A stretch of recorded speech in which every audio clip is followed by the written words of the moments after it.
last look at the Legion of the Damned character.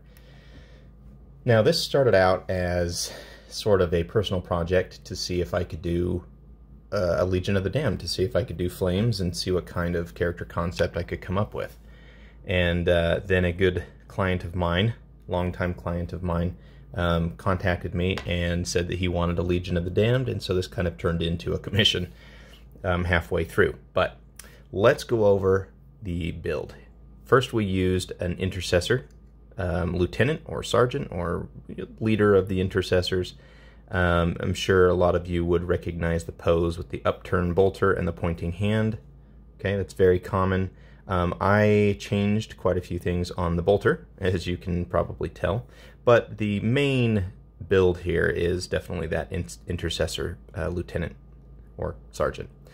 I did take an orc skull from the Skulls box. The Skulls box has tons of great options in it. However, the human skulls are not of the right scale. It looks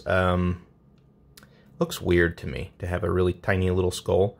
I didn't really like it. So instead I took an orc skull and trimmed it down, and then I covered that obviously in a lot of flames, right?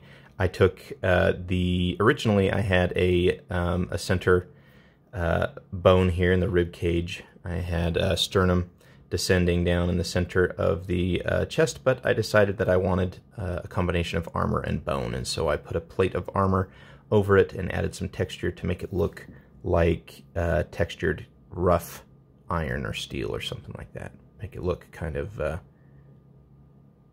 make it look rough. I also did the same thing for the belt buckle. Just did a disc here and sculpted over it so that the armor is not necessarily signifying any sort of chapter. He's just kind of his own blank canvas there, right? His own blank sort of unspoken chapter.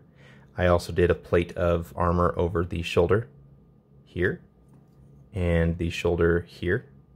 And I also pressed in some little pockets so that I could put some rivets in the corners of the plates. I added some flames, obviously, along different strategic areas. It was very planned out where I put flames. I took this in steps and in layers so that I was careful where to put the flame. If you notice flame, the base of a flame usually has a lot of really hot but invisible flames, and then where the flame is going, the tips of the fire tend to be more visible. And so if his origin of flame is more coming from here and the wind, or his motion of the character is moving this way and the flames are blowing this way, then a lot more flame is going to be on his left side, as you can see. So we have flame that is coming off of the cloth. The cloth is actually on fire and blends into the flames here. Flames on his shins go off to the side as well.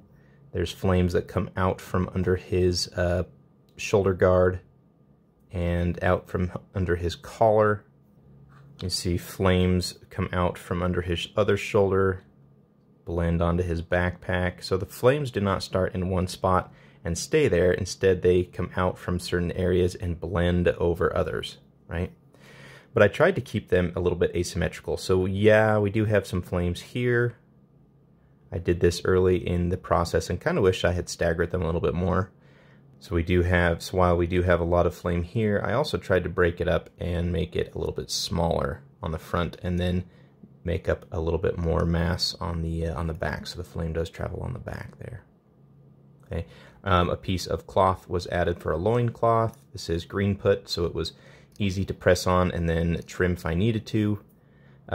This here was made with green stuff, the little toe bones there. And then we have some flames on the bolter itself. Some flames that start here, little flame here, but then they gather on the other side, as you can see. The scythe is from the, let's see, the Flagellants kit from the Empire box set. This is just a scythe that I trimmed down. If I were to paint this, I would make this a bone. The bone here was glued underneath the housing of the bolter. So now you have a scythe bayonet, kind of keeping with a Grim Reaper theme I'm going for. And then we have sort of a barbed wire sling You see that on the other side. And then the backpack is a normal Primaris backpack with some flame coming out in some staggered asymmetrical areas. And then these skulls for the exhausts are actually from a Chaos Marine, which I trimmed, smoothed down, and then added with some flame as well. And the final detail is a little side grip here. If you look at a lot of scythes, they have grips that come out to the side so that the scything action is easier. So I added one to his scythe bayonet bolter as well. And of course drum mag, because drum mags are cool. So there you go, guys. I hope that was cool for you. This had a lot of firsts for me that I really enjoyed. I have done fire in the past, but not this much, and I haven't tried to compose a whole lot of fire or coordinate it in a realistic way, as it covered an entire miniature, which was challenging but quite fun. I also had not done bones before or used the skull for a head or any of that, and I kind of just kind of winged it with the bolter, and it came together in a very fun project. So I hope you enjoyed it. If you would like to learn to do cloth or fire, or would like to learn composition of miniatures or any of that, come to patreon.com/lastlightcreative, where I can teach you to do just that. We have tons and tons of tutorials, and we have access to a Discord where you can converse with other artists and ask us questions.